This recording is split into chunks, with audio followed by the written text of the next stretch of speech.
In the 9 years since Prodigy Bowlers Tour debuted in Georgia, hundreds of youth bowlers have appeared on the show in an effort to forge a path to victory in hopes of securing the privilege of signing the coveted trophy pin and ultimately winning it. Along the way, dozens of Prodigy kids have gone on to enjoy success in some of the sport's most prestigious regional and national youth tournaments, including the Storm Youth Championships and others. 3 Prodigy kids have even gone on to win the biggest youth bowling prize in the world, Junior Gold, as Annalise O'Brien won back-to-back championships in 2018 and 2019. And then Aaron Klemenchik claimed the title in 2022. This past summer, on the heels of being named PBAA Player of the Year for his performance on Prodigy Bowlers Tour, Caden White went on to win the U18 Boys title at Junior Gold in Green Bay. These 3 youngsters, all national champions, all members of Junior Team USA, and all members of the Prodigy family. We're proud of all of them. All the kids you've seen in this short 2-minute montage have appeared on Prodigy Bowlers Tour and are therefore enshrined forever as members of the PBAA, Prodigy Bowlers across America. But this isn't even a complete list. There are still others. The fact is, we really don't know the exact number of kids who have appeared on Prodigy. But one thing is certain, they keep showing up with their competitive drive and their love for our sport. And now, the quest for excellence begins anew. It's a whole new season of Prodigy Bowlers Tour, and it starts now. Now in its 10th season, it's Prodigy Bowlers Tour, celebrating junior bowling and elevating junior bowlers. Today, episode 195, the 2025 Kansas City Open September Point Tournament. 5 players qualified for the stepladder finals, and 1 will walk away as the Division I champion today. Here are the 5 finalists. Qualifying 5th is Eli Clinklin, the reigning champion of the Prodigy TOC. He'll face the 4th qualifier, Grant Spooner, making his first appearance today. The winner of that match will face the 3 seed, Braden Ebeling of Olathe. That winner will challenge the 2 seed, Jonas Tucker of Liberty, Missouri. And that winner will bowl for the title today against our tournament leader, Rhett Ryman of Kansas City, Kansas. One of these 5 young men will claim the KCO Division I championship and become the first to sign our 10th anniversary black coveted trophy pin. Today on Prodigy Bowlers Tour. As we have done in each of the previous 3 seasons since Prodigy relocated to the Kansas City metro area, we begin this season here in Olathe, Kansas, at my home house, Olathe Lanes East. This is where I coach Youth League on Saturdays, and it's where Susan Fashing Lowe runs the best youth bowling program I've ever had the privilege of being a part of, with kids of all ages and all skill levels, and enough coaches to give all of them the attention they deserve. We're also kicking off the Kansas City Open's 31st season in operation, staging competitions in 5 average base divisions. We begin with Division I today. On episode 196, which you can expect in about a week, we'll feature Division III. The KCO Point Tournament format is unchanged from last year. The kids bowl 6 games of qualifying, 3 in the morning, 3 in the afternoon, before the field is cut to the top 5 for the stepladder finals in each of the 5 divisions. Here's how qualifying went down in Division I. Of course, you know who made the top 5, as Rhett Ryman finds himself in a familiar position. Damian Burns and Caleb Conroe are co-alternates. There's Mr. 298, Eli Nathan, in 9th. The Haig brothers right there. In 13th is Ronan Rivera. He shot 300 in the morning block. and then fell apart in the afternoon. Micah Page in 19th. He had a nice showing at the Prodigy TOC in June. And there's our defending champion, Cooper Farmer, in 22nd. Here's how the stepladder lays out with our number 4 and number 5 qualifiers set to get this party started, and seeds 3, 2, and 1 waiting in the wings to get their chance to take on whoever survives. But right now, it's match 1 getting underway as the 5 seed, Eli Clinklin, is set to take on Grant Spooner. Eli, of course, won the Prodigy TOC in June, and Grant Spooner is making his first appearance on Prodigy today. Eli took possession of last season's bright yellow coveted trophy pin when he won the Prodigy TOC, and when he first laid eyes on this year's black pin, he said, "Oh, I want that one too." Nobody's ever won 2 coveted trophy pins, let alone winning them in succession. But maybe this is the year. In any case, Eli is going to start the match. And look at this. He starts it with a solid strike on the left lane. Here's another look at it. Strong two-hander over about 17 at the arrows. Plants it in the pocket. And now Grant Spooner, his first appearance on Prodigy. And he rips the rack. Funny story about Grant Spooner. His grandfather built the dinosaur that stands out front of Crown Lanes in Leavenworth. We'll be there in February. You know Rex, the dinosaur. We've showed you that thing before. His grandfather built it.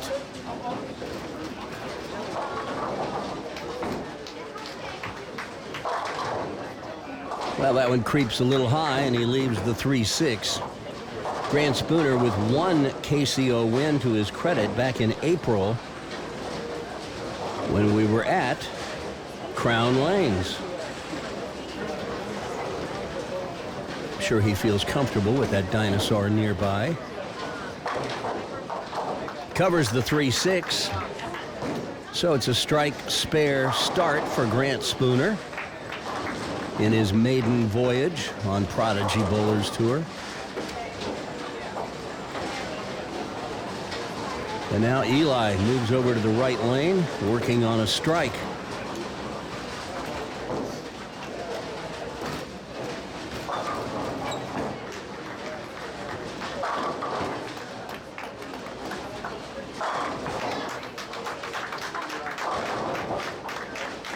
A little thin. Didn't quite get up, leaves the 10-pin. Eli started bowling when he was 8 years old, has 5 300 games, and an 8-12 series to his credit.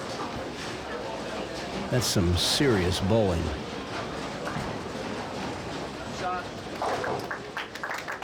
Makes short work of the 10-pin.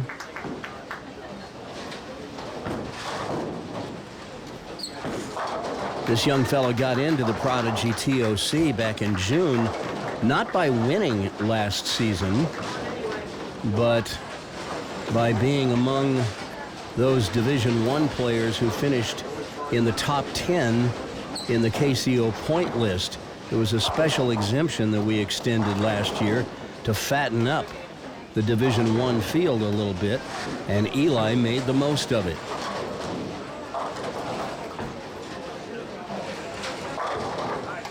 There's another solid strike.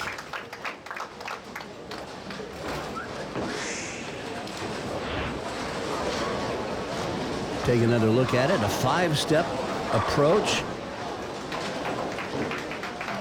Swings it out to about 6. Gets them all to fall.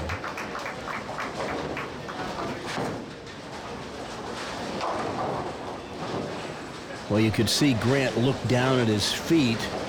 I don't know if he slipped or maybe he stuck a little bit.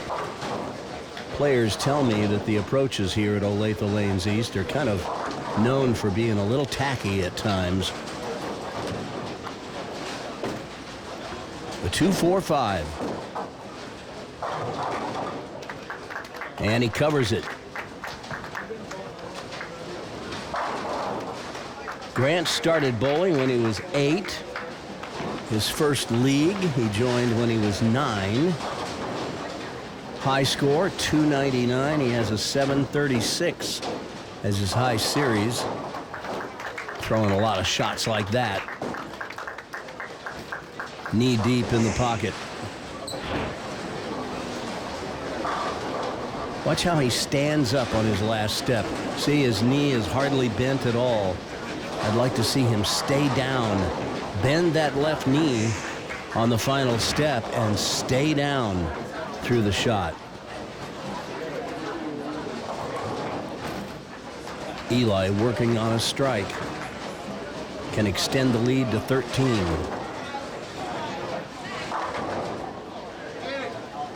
But instead leaves the swish and 7. That 5-pin tried to get over to get the 7, but didn't quite complete the journey. There's Cortland Worrell over on lane 3. That's Division 2 to our right on lanes 3 and 4. We'll fill you in on how their stepladder played out when we get to the end of the show after we visit with our eventual winner.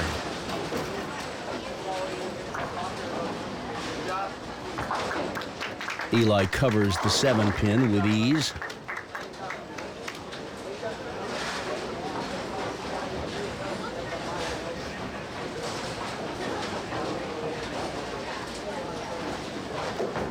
Still looking for his first KCO victory.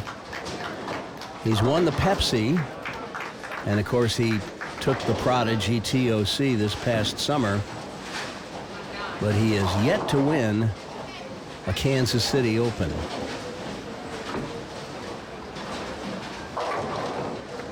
Comes in thin, gets him to scatter.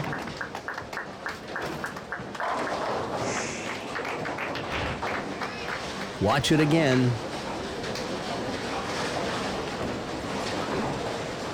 Over about 17 at the arrows, swings it out to about 7 or 8.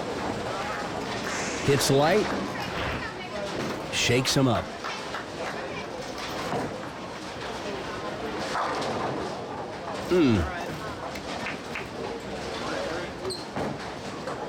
Well, Grant just couldn't quite get that ball to finish.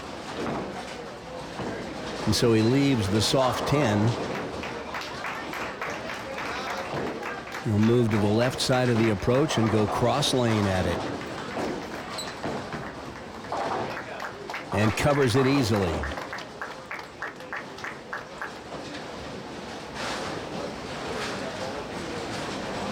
Says he wants to be a sport physical therapist when he grows up.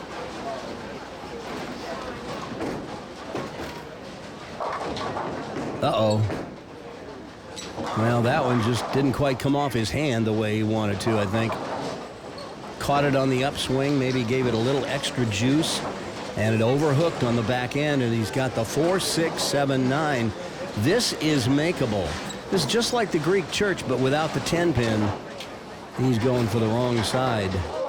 He gets the 6, 7, but that is actually a makeable split if you go for the 2 on the left. You slide the 4 over into the 9. If you get the 4 a little too heavy and it hits the back of the 9, you could tip the 9 forward into the 6. Or if you slide it thin, it hits the front of the 9, ricochets into the 6. Make it either way. But he's got an open frame, and now Eli's lead is 19.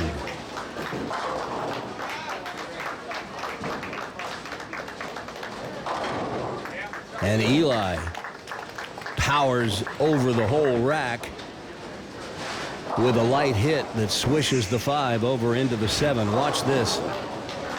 This is not quite a solid pocket hit. Kind of in that half pocket, but watch the 5-pin, the one behind the head pin, goes over into the 4 and 7 area. and just shreds the rack.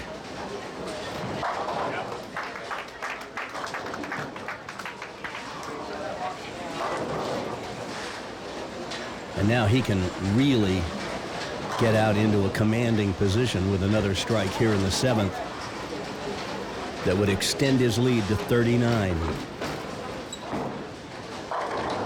And that's exactly what he does.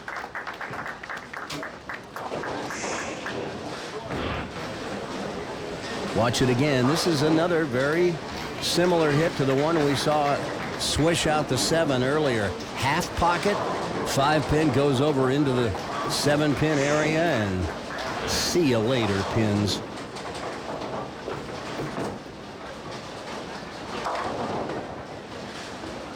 Well, a little too much on the back end that time for Grant. Cuts through the heart. Fortunate to leave just the 3-pin. But trailing by 39 pins in the 7th frame. Heading into the 8th. He's running out of frames. Tell you what, these single game matches go by fast.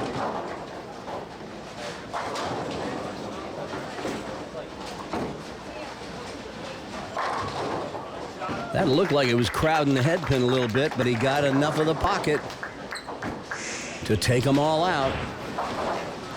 Here's a side-by-side comparison. Look how much longer Eli's approach is than Grant's. Here they are synced up at release. And I think you'll see Grant gets a little more speed on the ball, but this game is not about who throws the ball hardest. It's about how many pins can you knock down.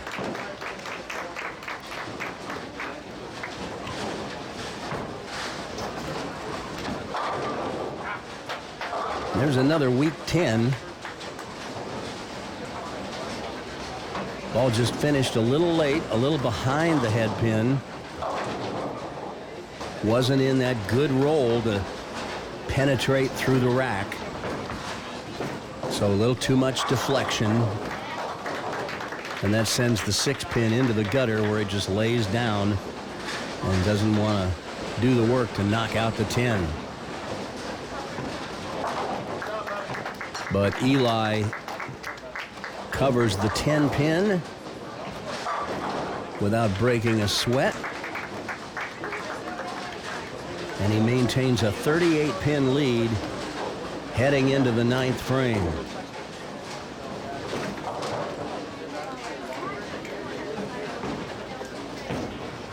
Grant Spooner can still shoot .211 if he strikes out. Eli's going at a .219 pace. That would be strike, spare, strike the rest of the way. So it's not over yet.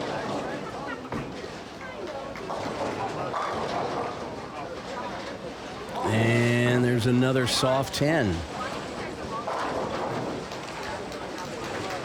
As long as he keeps his count up, he'll be all right.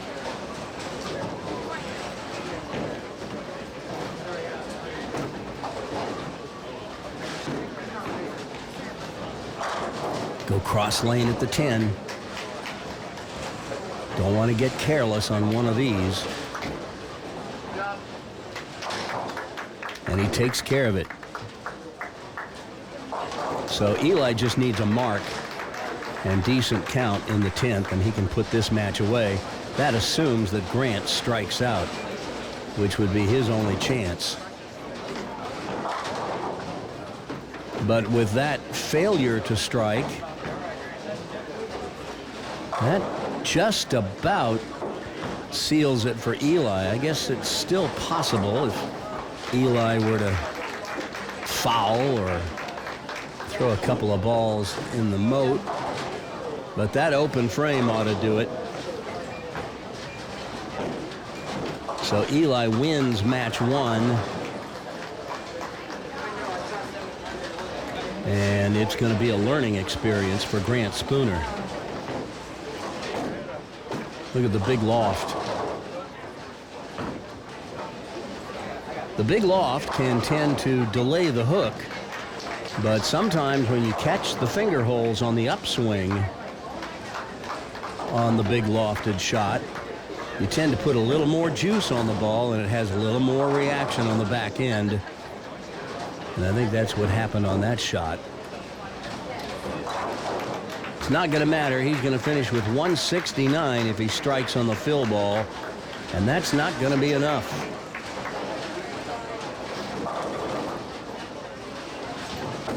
But he had a good day. Yikes. A 6 count to finish. So 165 will be Grant's final total. And now Eli Clinklin working on a spare with a possible 228 if he strikes out in the 10th.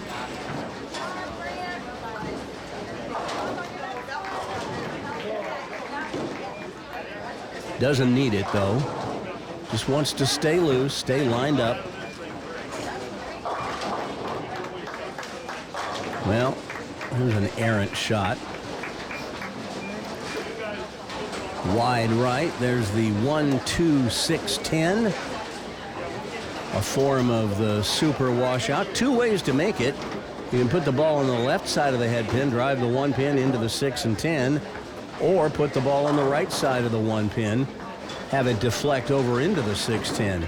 That's what he's going for. And that's what he does. Does it with a backup ball. I like that.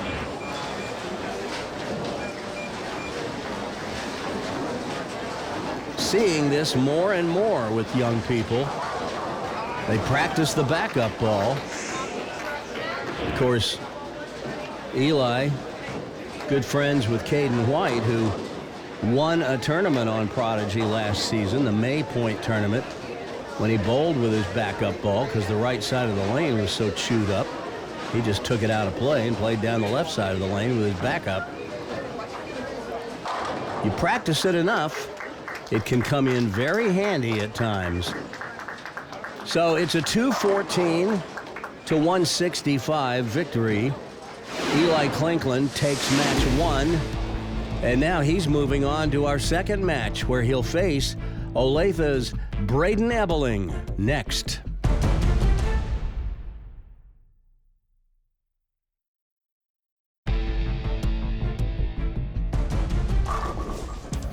So match 1 goes to Eli Clinklin on the strength of a clean game.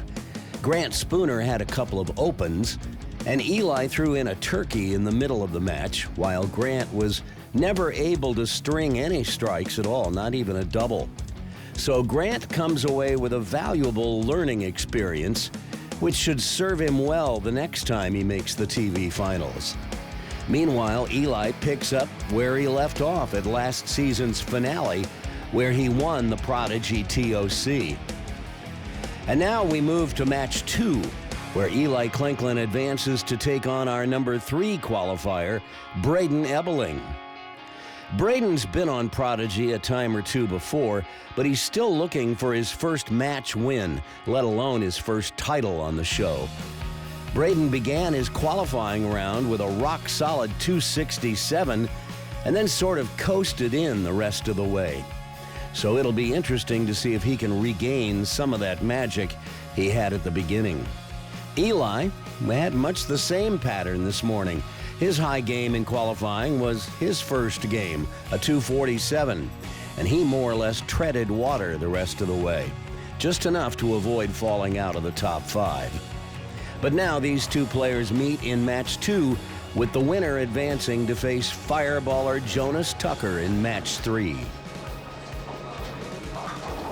Braden had the choice. Being a higher qualifier, he has elected to let Eli lead off. That means Braden wants to finish first. And Eli hits the swish spot and gets them all to scatter. This is a nice starting shot. Hits in the half pocket, gets that 5-pin to mix with the left side of the rack. And now Braden Ebeling.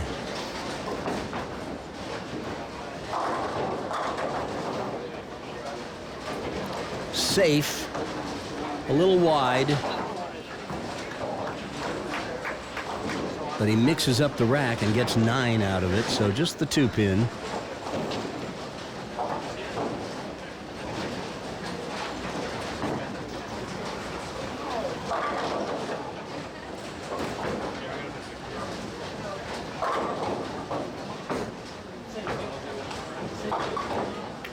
If memory serves, the only other time Braden Ebeling made the show on Prodigy Bowlers Tour, he was the 3 seed that day as well. I believe it was in Gladstone, Missouri, where we will be next month at Gladstone Bowl.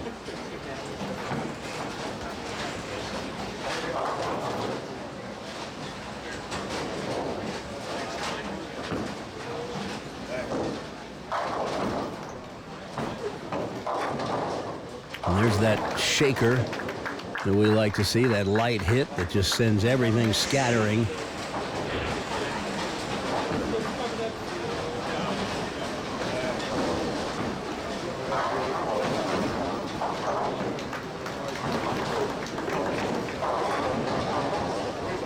Good shot.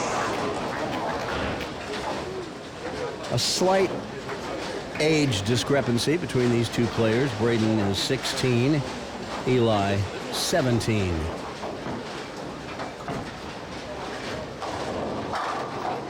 And look at that one. Boy, it hit the left blinker and made a sharp turn into the pocket. And just steamrolled him. Watch this. See how close that ball is to his ankle? That is ideal. Out to about 6 at the break point, and down they go. That would have knocked down tree trunks.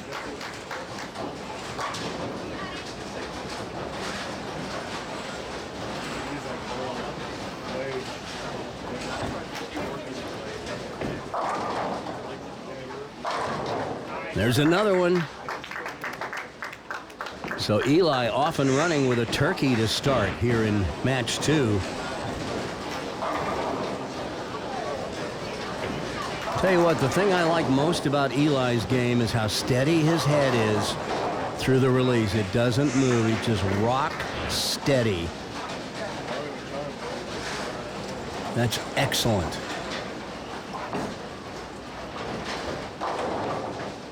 Whoa! He shakes his head like he got away with one, but came in about like the one in the first frame did.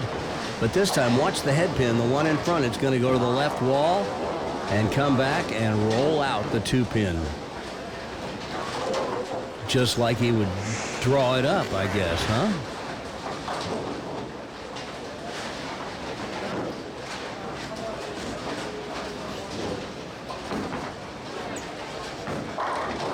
That was a better shot there.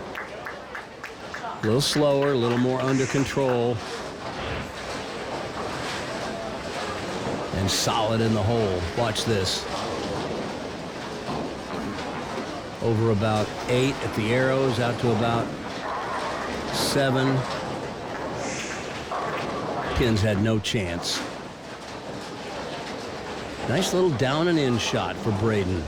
Eli swings it a little more. And he gets the wall shot this time.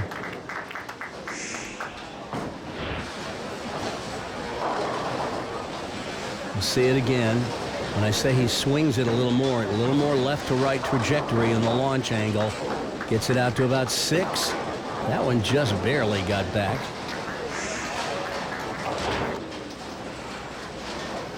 That's a 4-bagger to start. Braden hanging with him, though. Eli with that 4-bagger to start only has a 10-pin lead.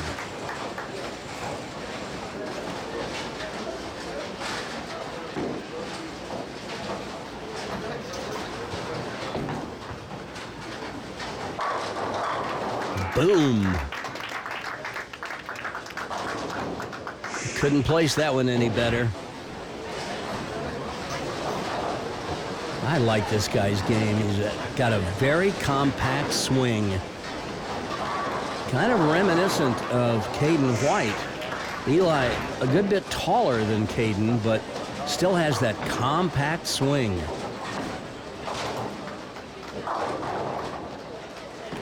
Well, once again, a little thin on the right lane for Braden. This time, he can't quite get the 7 to go out.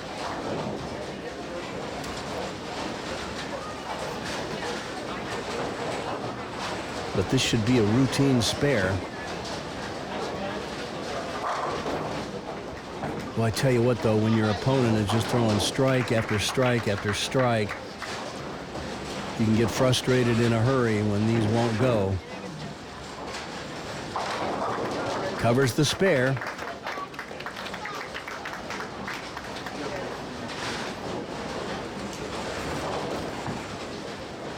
The good news is he's still within shouting distance.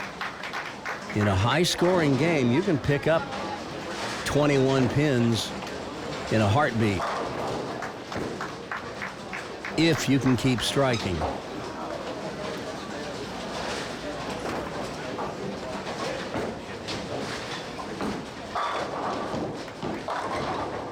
Oh my goodness. It looked like he gave that one a little extra juice at the bottom of the swing. Maybe threw it a little extra hard at the end. And it just snapped on the back end. And he leaves the somewhat unusual 9-10. Here's how you make it. You put the ball right between the two pins.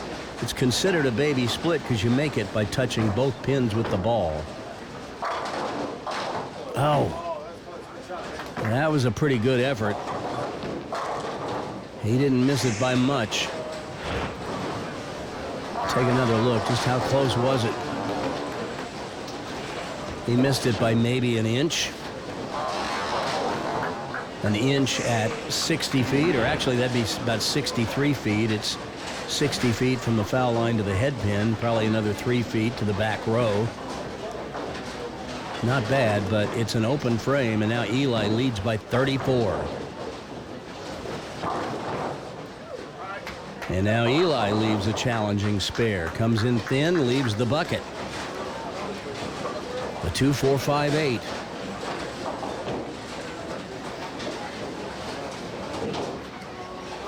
There's where you want to put the ball, right on the 2 and 5. Let that ball drive through and take out the 8 pin. The 2 will get the 4. Stand about 3 or 4 boards to the right of your strike position. Throw it over your strike target. And you'll be right there.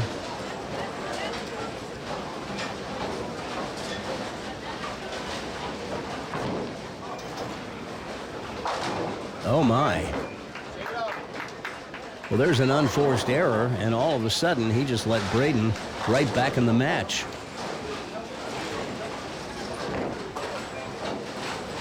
So he goes from a 30-pin lead to a 16-pin lead. And now neither player is coming off a mark. So this is anybody's match with 4 frames left.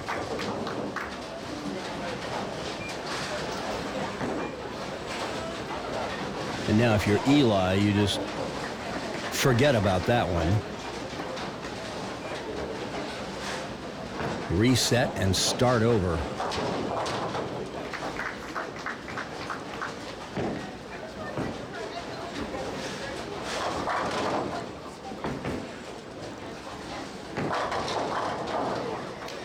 Well, that's a pretty good recovery shot. It just didn't quite finish. But he's seen the 10-pin 2 or 3 times already this day in the stepladder finals, so I would expect he would make short work of this.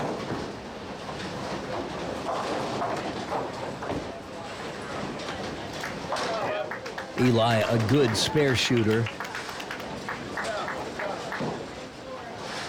We talk about the importance of spares all the time as coaches. They're not sexy, but boy, I tell you what, a lot of matches are won and lost on spares. Right now, Braden would like to string a few strikes and push himself out into the lead. But once again, the right lane gives him a bit of a challenge. He's come up thin, I think, just about every shot on the right lane.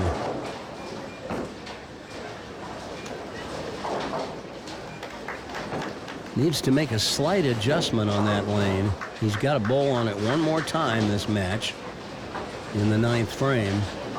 But easy spare here, the 2-pin.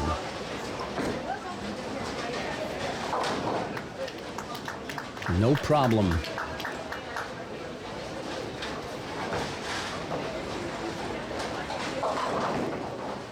And there's Kalen Melvin bowling on lane 3 in Division 2.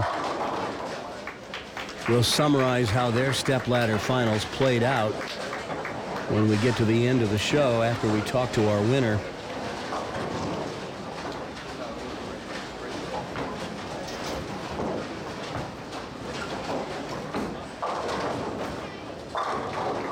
I think he'd like to finish on that left lane. Well, he's going to finish on the left lane this match, but I think he'd like to bowl all the rest of his balls on the left lane.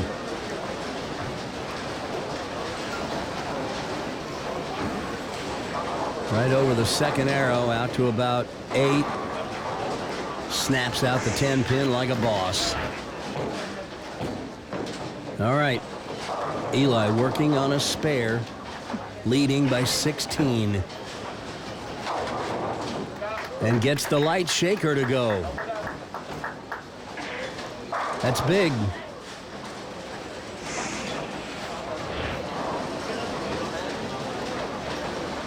Watch the 10-pin go out late. I'm not sure what got it. Maybe the 6. Of course it was the 6. What else would it be? Just a little love tap.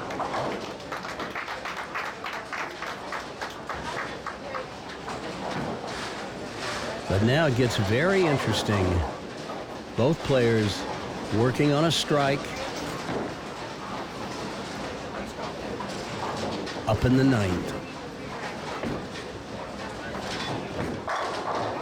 Oh, and that strike is huge for Eli.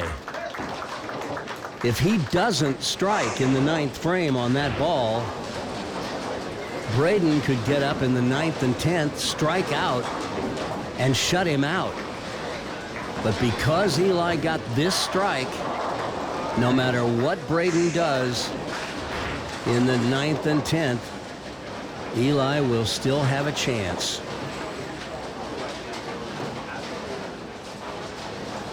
That was a critical strike. All right, Braden can cut the lead to 16 with a strike here in the 9th. And he makes the adjustment on the right lane to get a little more of the head pin, and he rips the rack. And you've got to be thinking, where was that earlier in the match? Let's go back and look at Braden Ebeling 3 years ago on a then and now comparison. That was at Gladstone Bowl. A little more loft on his shot when he was bowling 3 years ago than today. He's a little smoother with the roll today. This would cut the lead to 6. And that's big.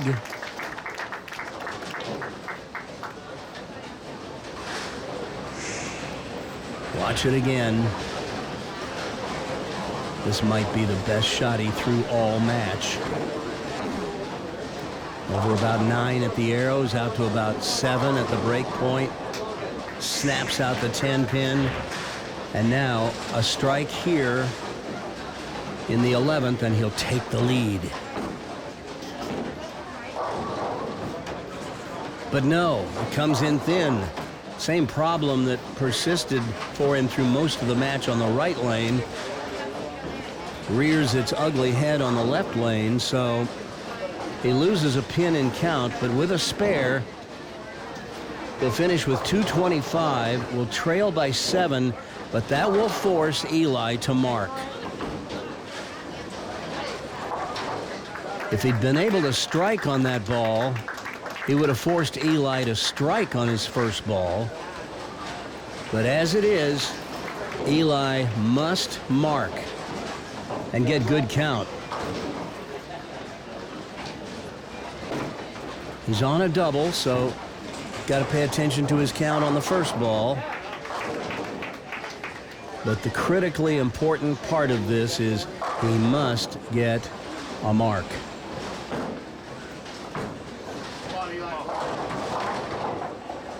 Oh, man, that 7-pin went out very late.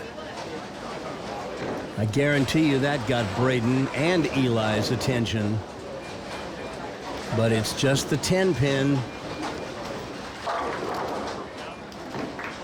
A fairly routine spare in most situations, but this is for the match. Got to be careful with it. He must make it.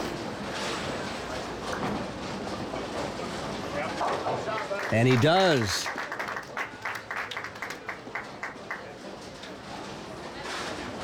So now he just needs 5 pins on the fill ball. And dare I say it, stay behind the foul line.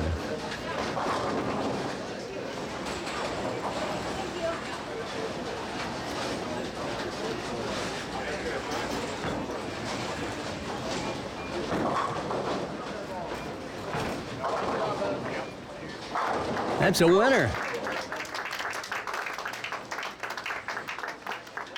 A 231 to 225 victory. Eli Clinklin has now won 2 matches, and he's about to bowl Jonas Tucker in match 3 when we return.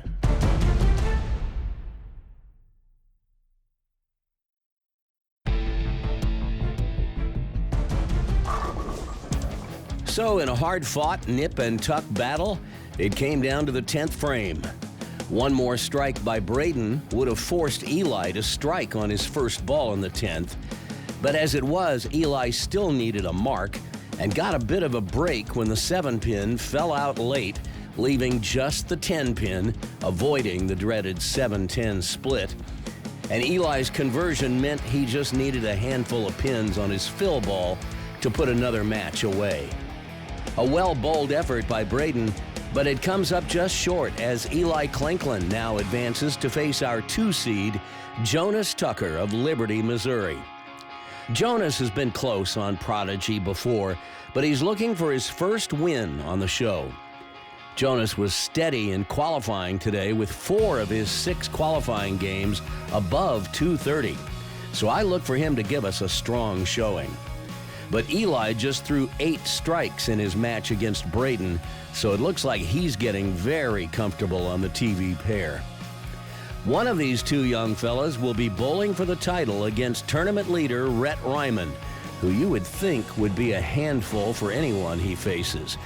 But someone's got to get there first to have a shot at the title, and we're about to find out who that someone is going to be. Here we go with match 3. Jonas, being the higher qualifier, had the option. He wants to lead off.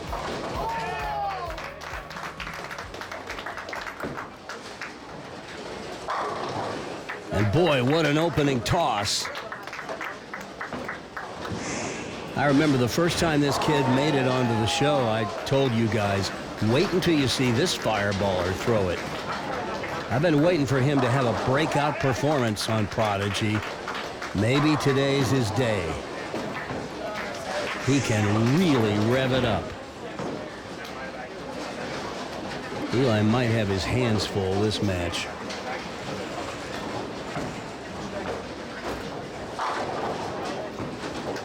Soft 10.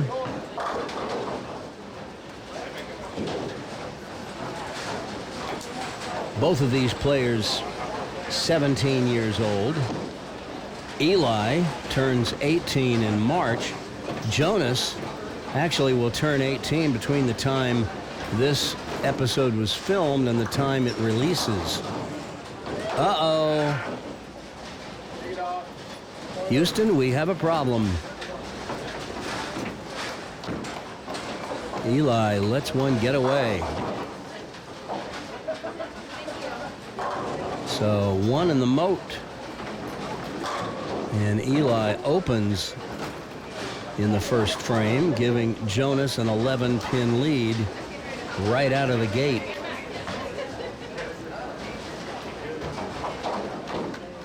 Don't see Eli do that very often.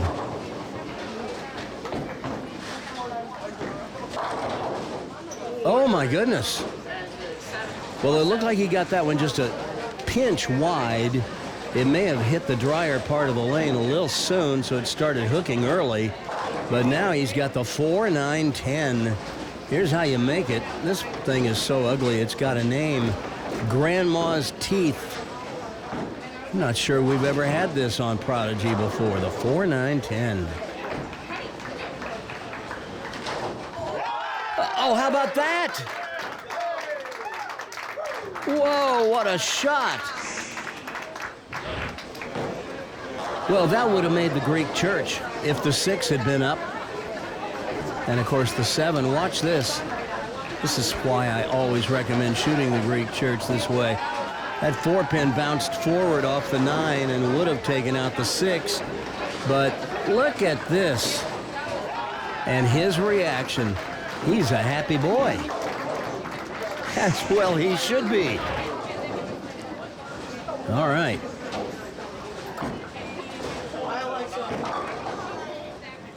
That was a pretty good shot, Jonas, with a nice commercial pass at the ball. Maybe pulled it just a little, but he had so much speed on it, it didn't really have a chance to break high, or not too high anyway. Just a 4-pin. Routine spare. Oh, but maybe not that routine. He gets a little careless with it. Sometimes you get an easy spare, you just kind of forget that you got to bear down on spares. I think we'll see what happened here. Watch this. See, at the top of the swing, his right shoulder is behind the left, but then when he lets it go, his finger's still in the ball, but the right shoulder has passed the left shoulder. And when your bowling shoulder passes your non-bowling shoulder, you're gonna pull the ball every single time.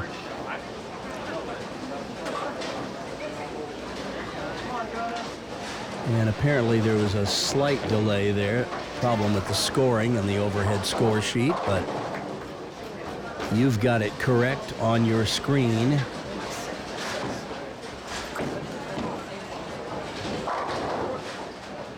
Well, I think he got just a little rattled by that unforced error, and now he's got a problem. The 5-10.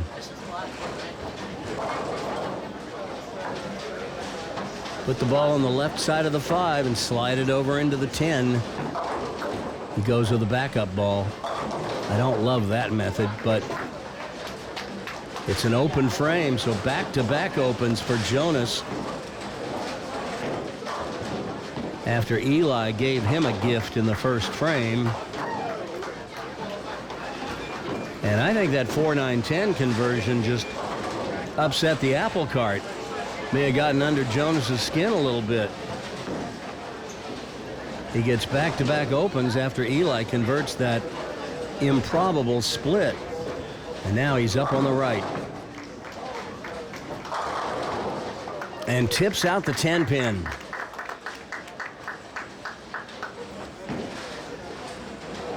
Wow. The things you see on Prodigy Bowlers Tour sometimes. Good balance, steady head, 6-pin, slaps out the 10. Well, I don't know if I'd call that a slap, but a little love tap. Just enough. And now Eli can move out to a 22-pin lead if he can strike here in the 4th. Oh! Well, the bowling gods giveth, the bowling gods taketh away.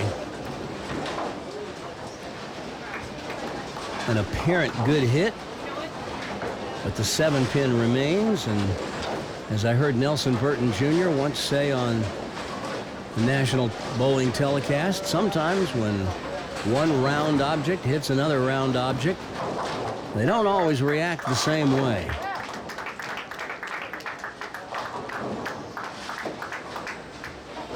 But it's a spare for Eli. And Jonas stays within 12 pins. Now what he's got to do is just shake off those two opens, forget about it, and start up a little string of strikes right here.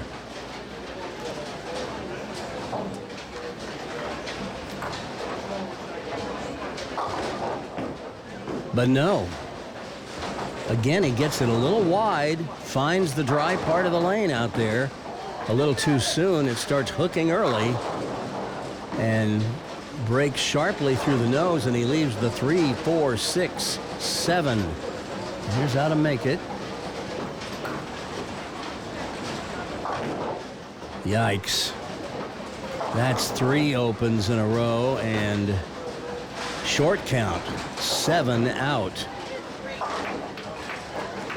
And we see Jonas go off to the bowling bag looking for another piece of equipment. Ball change.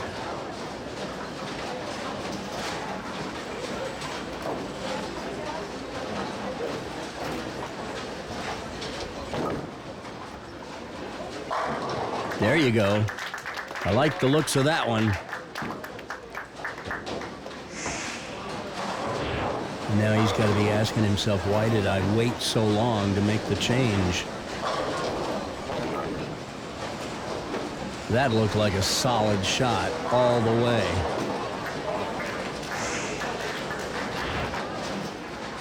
All right, Eli working on a spare.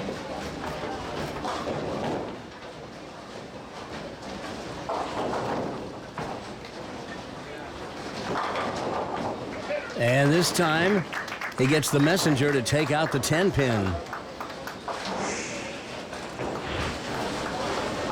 Here's a side-by-side of these two. Both of them two-handers. A little different styles. Eli a little more under control. Jonas, a little more power.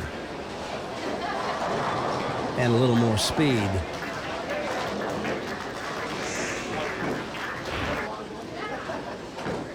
Both can strike at will.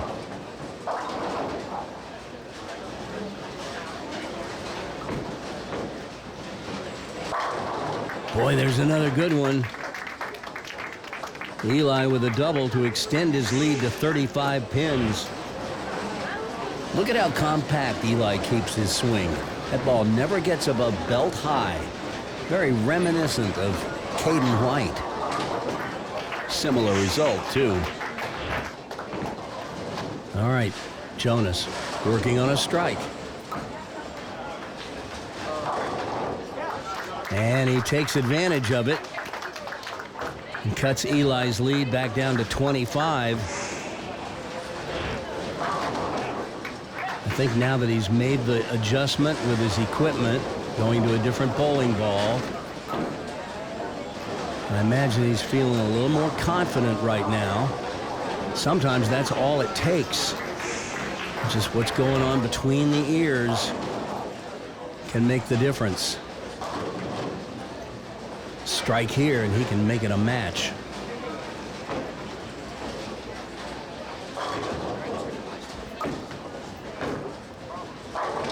There you go. Man, he shredded him. And now Eli's lead is cut to 15. Watch this. That ball doesn't quite get back to the full pocket, but that half pocket with all those revs just saws the 5 over into the 7.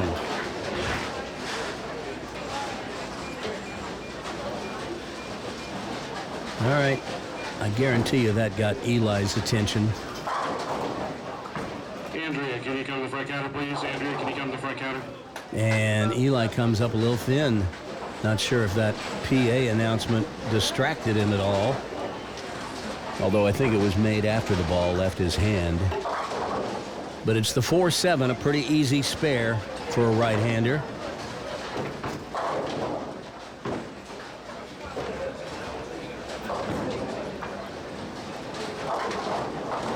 And he covers it.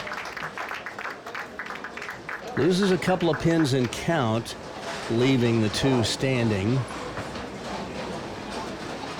And now with Jonas working on a double, he can cut the lead to single digits if he can strike in the 8th. Eli doesn't have a big margin for error here. He needs to get right back up on the horse and start riding again.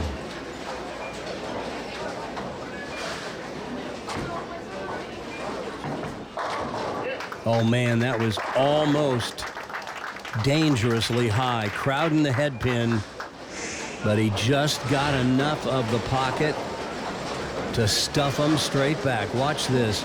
Watch where the ball enters the pins. It's almost right through the nose. Oh man, that was close. That 4-pin just barely went down, but it's a strike. And now Jonas with a chance to cut the lead to 3. Oh! The swishing 7. Man, that was a good shot.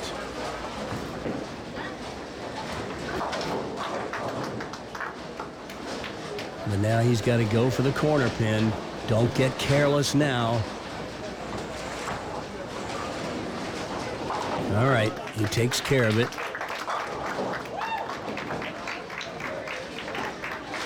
But now the tables have turned a little bit. Eli with the strike up.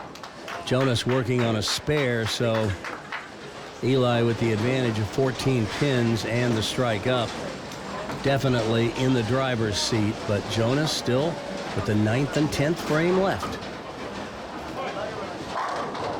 And boy, he throws a beauty in the 9th.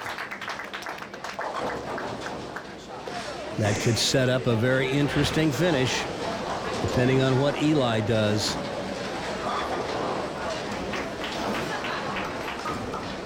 You can't throw it any better than this.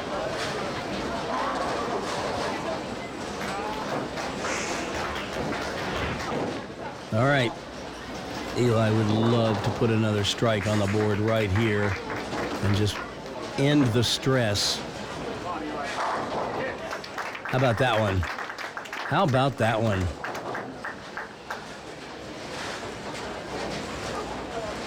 So he extends the lead to 24, and now he sets himself up with a chance to shut out Jonas in the 10th. Swings it out to about 6. Tomahawks out the 10-pin. And now can he finish it off? If he doesn't strike here, Jonas can still win the match. But a strike and then just a little bit of count, and he can put it away here.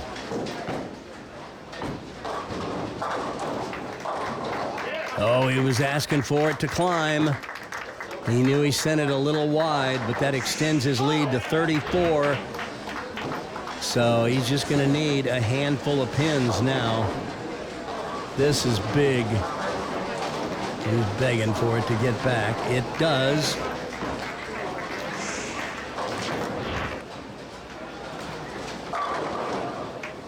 And now just keep the ball somewhere in play.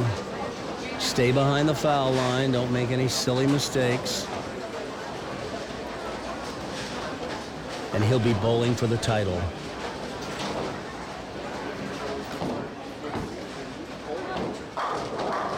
There it is. Eli Clinklin takes match 3. He's 3 for 3 today.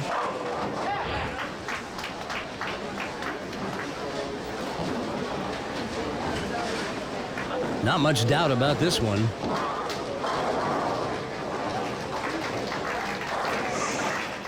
The only thing he could have possibly left would be a stone 8.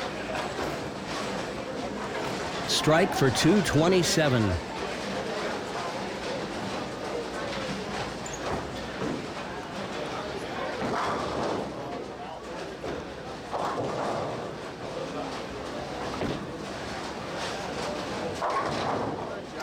So he finishes with a 5-bagger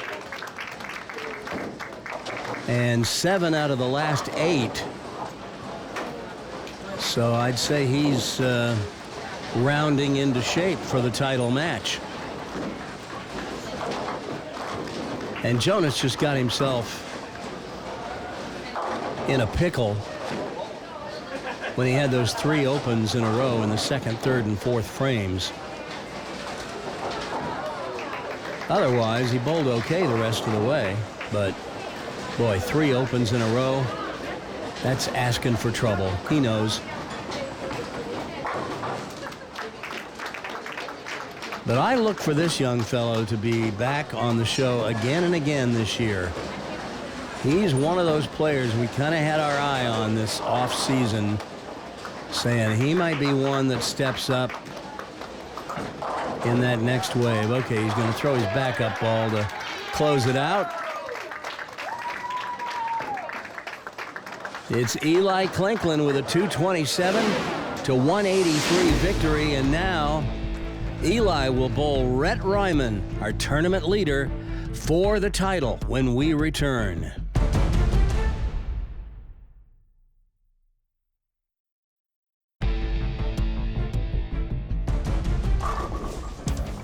Well, 3 open frames in the first 4 frames, including back-to-back splits, put Jonas behind the 8-ball pretty much from the jump. He recovered nicely, throwing 5 strikes from frame 5 on, but it was too little too late, as Eli finished with the last 7 out of 8 strikes to close it out. So it's a 3rd-place finish for Jonas Tucker, and now Eli Clinklin has won the first 3 matches in the stepladder finals, and now faces our tournament leader, Rhett Ryman, in the championship match. Rhett shot .690 in his morning block today and then .707 in the afternoon block. So to say he's been dialed in pretty much all day would be an understatement. But as I mentioned a moment ago, Eli is coming off a game where he finished with 7 out of the last 8 strikes. So don't be surprised if we see some sparks fly in this title match. Now, Rhett Ryman actually holds the distinction of being the winningest player on Prodigy Bowlers Tour since we moved to the Kansas City area. He has 6 wins. That puts him above all the other KCO kids in winning on Prodigy. He was the tournament leader, had the option, and has elected to lead off. So he's going to get us started here.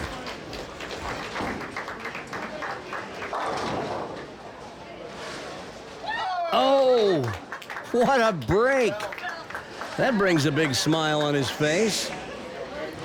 I was just about to say that was a pinch high. It was, but watch the 3-pin. Goes to the right gutter, and here it comes. Usually when it's a trip 4, it's the 2-pin, but this time the 3 got it. And it just barely avoids being touched by the pin setter. If it had been, we would have had to have reset that pin, and he'd shot the spare. Eli answers with a strong strike of his own. So both players off and running. Take a closer look at Eli's game. At the top of the swing, see that ball doesn't even get above belt high. Nice and tight into his body. At the bottom of the swing, it passes by his ankle, just missing by an inch or so. The ball under his head or even a little left of that. That is ideal. And he rips the rack. Pretty strong.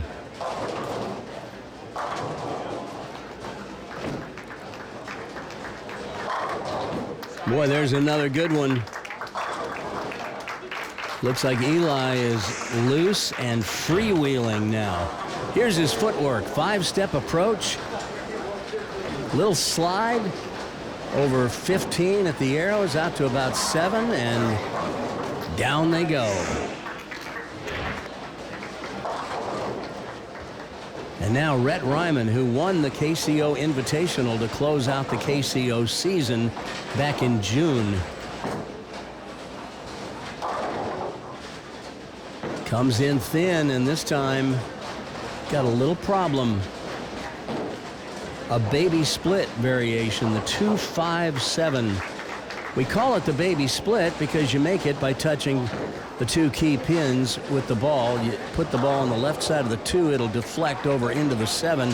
The 2 will get the 5. The other way you can make it is on the right side of the 2. We don't recommend this because you can wrap that 2 around the 7. See how he does it. Rhett does it properly and makes it look easy.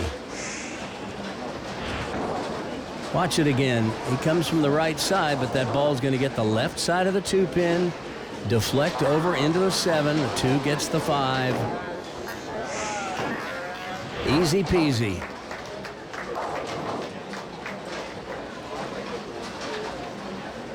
At least you make it look easy when you've got the talent of Rhett Ryman. He was one of our 3 co-players of the year 2 years ago.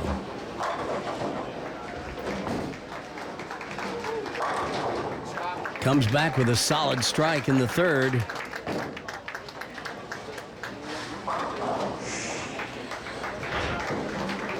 Watch it again. 4-step approach. He's a planter, not a slider. Over about 17 at the arrows, out to about 6. That was crowding the head pin a little bit, but he stuffed him. All right, Eli working on a double.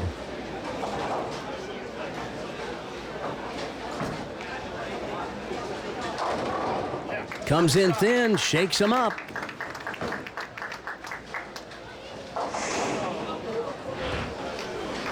Watch this one. The ball is going to just tickle the head pin on the right side, send it over to the left wall, and comes back, gets the 4, 5, and 7. I loves me some light shakers.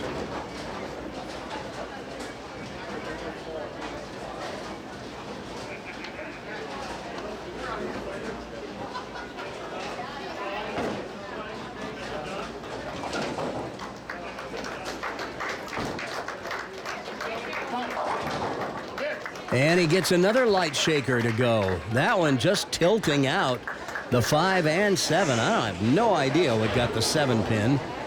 Let's see if we can pick up what it was, because the ball just barely got to the 5. The 5 never got over to the 7. What got the 7? Just some of the collateral damage over on that side of the rack from hitting thin. Eli with a 4-bagger to start has put Rhett Ryman 30 pins down already.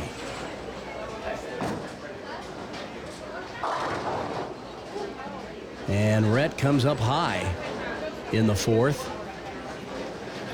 Got that one a little wide. It found the dry part of the lane early, started hooking early. And now he goes to the bag for his spare ball. This ball won't hook much. He'll try to put the ball right on the 3 and 6. Let the 6 get the 10.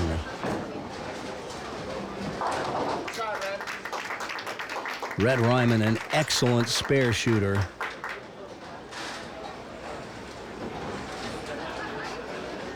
He's pretty good throwing strikes, too. Both of these players very capable of stringing them. Rhett, the first Kansas City area bowler to shoot 300 on Prodigy. He did it at the KCO Invitational a little over a year ago. Earlier that same year, he won a 276-268 match against Nolan Nash. There's a big strike.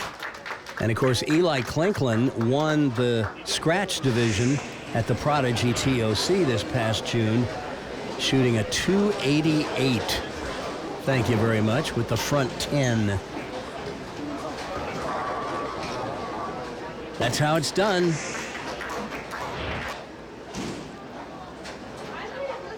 Now Eli back up on the right lane. Leading by 30, can extend to 40. And he does with another solid strike. Boy, he is really locked in. It is fun to see a player in dead stroke. Here's a side-by-side of these two.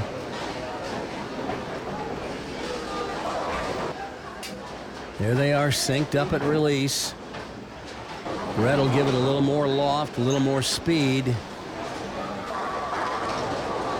Both players very effective.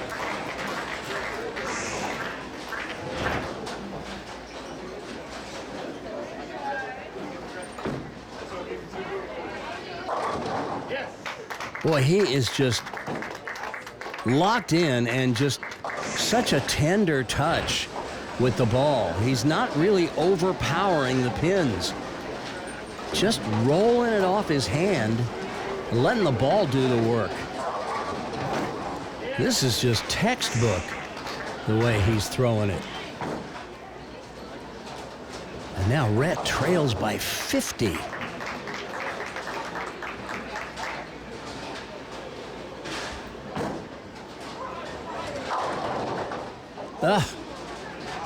Now, the one thing you can count on from Rhett Ryman is he will not give up. But he threw an awfully good ball there. And the scout failed to deliver the message to the 10-pin.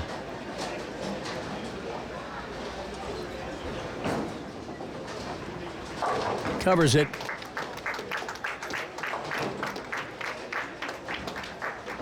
Well, we thought we might be done with Rhett Ryman this season. He started college this fall.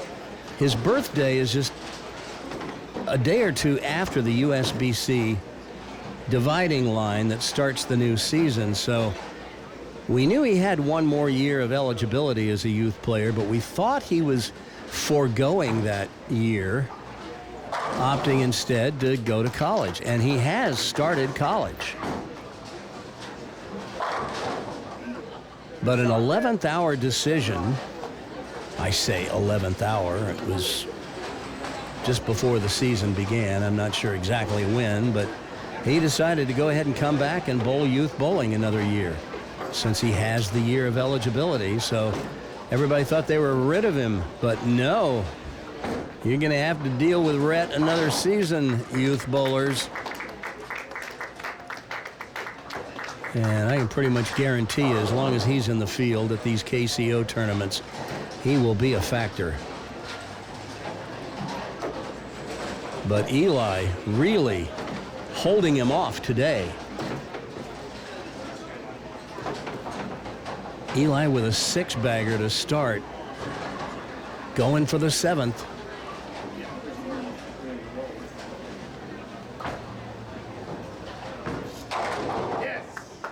He gets the 5-pin to fall to the right. How did he do that? That's what I'm talking about, the tender touch. On a super powerful ball, that ball would drive through and send the 5-pin over toward the 7. But instead, he just tickles it, and it falls back to the right after getting paralyzed. Whatever it takes. And now Eli with a 61-pin lead as he gets up in the 8th.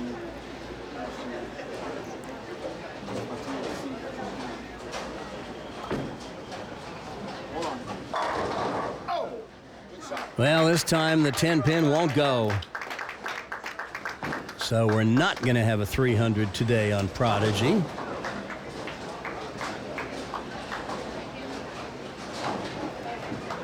That would have been a heck of a way to start the season.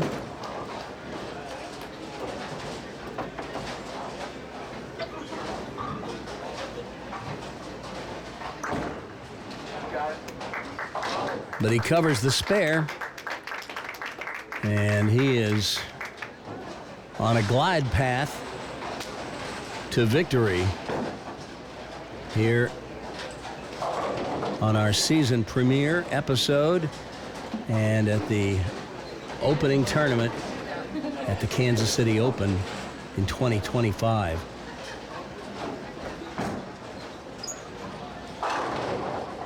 Oh, Rhett gets the trip 4 this time. A little more conventional way of tripping the 4 than the one he got in the first frame. This time it was the 2-pin that snuck back there behind the 4-pin. You'll see it here. This ball will creep a little high on the head pin, send the 2-pin to the left wall, and it slips behind the 4 and trips it from behind.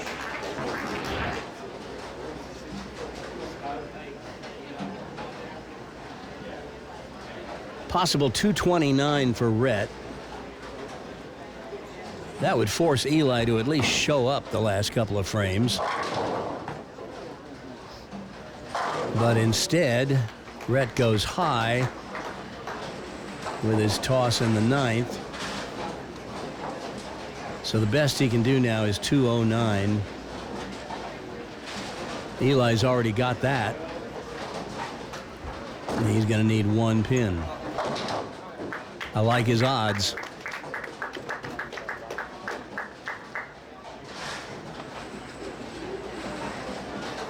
Rhett can strike out for 209. Eli has 199 with a spare up. So he's sitting at 209 right now. Just stay behind the foul line, keep the ball on the lane, young man, and you will claim the first title of the season at the KCO. Winner, winner, chicken dinner.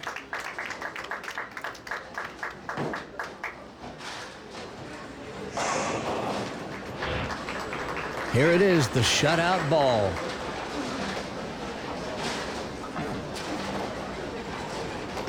We've watched him all day long with that nice steady head through release. Perfect balance. I never see Eli fall off balance when he lets it go.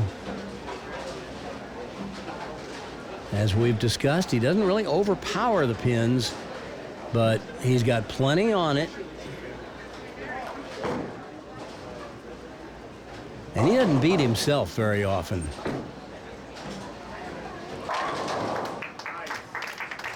Look at that. Thing of beauty. That gets him into the 260s. Here's a 3-up look of Eli in this match. 3 of his strikes in the 4th, 6th, and 10th frames.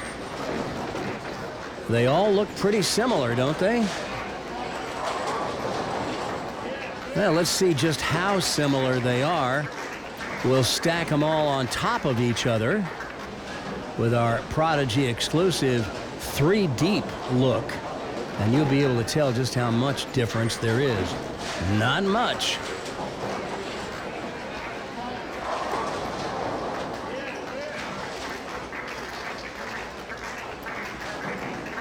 Those are 3 happy Eli Clinklins.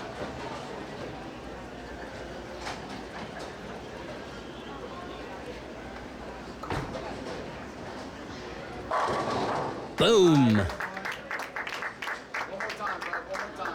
Yeah, he's like a machine today.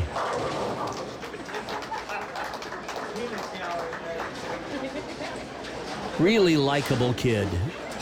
If you ever get a chance to meet him, don't pass up the opportunity. He's a super kid, terrific family. I would say the same thing about Rhett.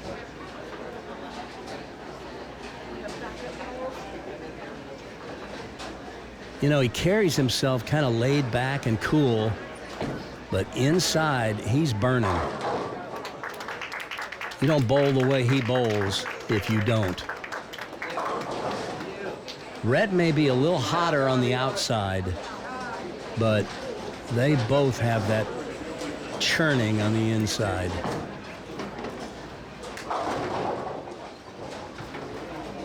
Doesn't quite trip the 4-7, so Rhett will have the 7-pin to shoot as he's just going through the motions to finish this up.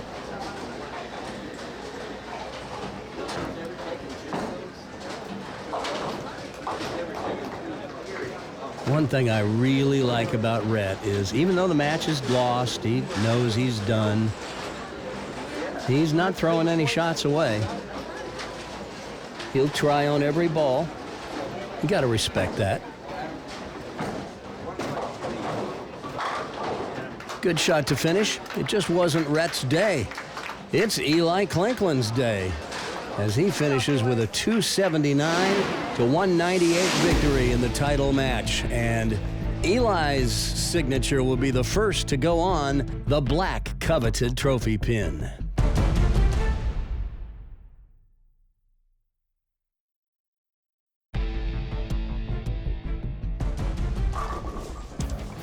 With so many of our top-tier Division I players aging out over the summer, it was a hot topic of conversation as to which of our next wave of talented young bowlers would step up to become the elite players in the field. And one name that kept coming up was Eli Clinkland.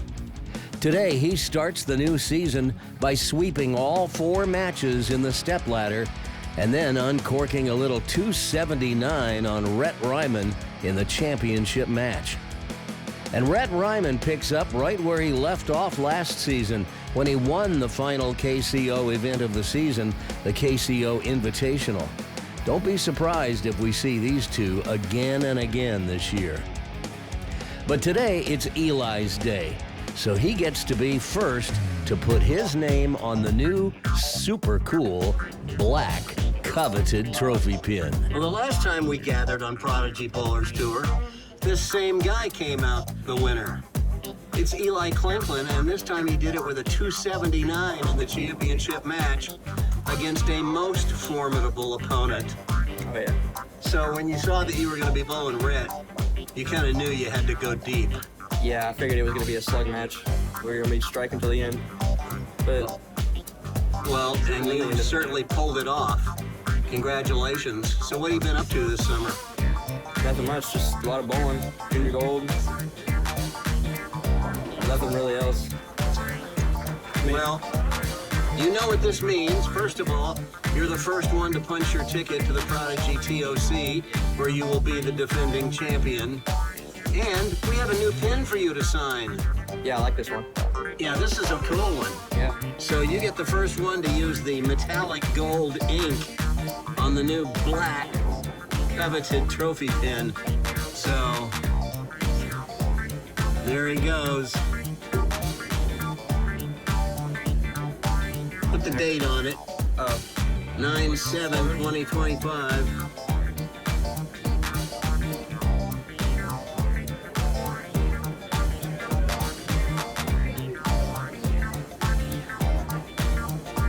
Nicely done. Congratulations. Thank you very much. As I mentioned earlier in the show, the players who were bowling in the periphery to our right today were the Division II finalists. And here's how their stepladder played out.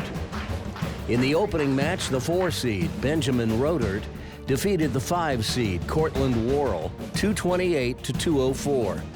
Not even Cortland's trusty pal, Luca, could pull his human across the finish line. In match 2, Benjamin Rodert kept his foot on the gas, defeating the number 3 qualifier, Joseph Weiss, 233-185. Then in match 3, Benjamin Rodert showed no chivalry whatsoever in defeating Kalen Melvin, 197-176. And in the championship match, Benjamin Rodert completed the sweep of the Division II stepladder, holding off tournament leader, smooth-stroking Micah Jenkins, 224-208. So congratulations to Benjamin Rodert as he punched his ticket to the season-ending Prodigy Tournament of Champions in June. More about that as the season progresses. On our next edition of Prodigy Bowlers Tour, you'll see the championship round from the KCO September Point Tournament in Division III, and we'll recap for you how the stepladder finals played out in Divisions 4 and 5. If you're interested in bowling in an upcoming Kansas City Open, get all the info about it on their website at www.kansascityopen.com. Our next stop is in October in Gladstone. But there's still another episode from here in Olathe, Kansas yet to come. Look for it on YouTube in about a week. It should drop September 27th. You can help us grow the channel by smashing that subscribe button and leaving a comment down below. And share the video with your bowling friends and the folks at your local bowling alley. Get them to play Prodigy in their pro shop or when Youth League is happening on Saturday mornings. Help support the show by becoming a Prodigy patron. Go to www.patreon.com/Prodigy Bowlers Tour. For as little as $5 a month, you'll get early access to the shows, and for $10 a month, you'll also get your name in the closing credits as an executive producer. To keep up with all things Prodigy, join our Facebook group. From any page on Facebook, type Prodigy Bowlers Tour into the search bar and hit enter. That'll take you to a page where you can submit a request to join the group. But read the instructions. If you fail to answer the screening questions, you may be rejected. Well, thanks for watching our first episode of Prodigy Bowlers Tour's 10th season. Look for episode 196, the Division III finals from the KCO September Point Tournament, next week. In the meantime, this is Coach Randy reminding you to stay behind the foul line. You want to get better at bowling? Get a coach. Go to bowl.com and enter the Find a menu to find a coach in your area. And I'll talk to you on our next edition of Prodigy Bowlers Tour. Now, go get your bowl on.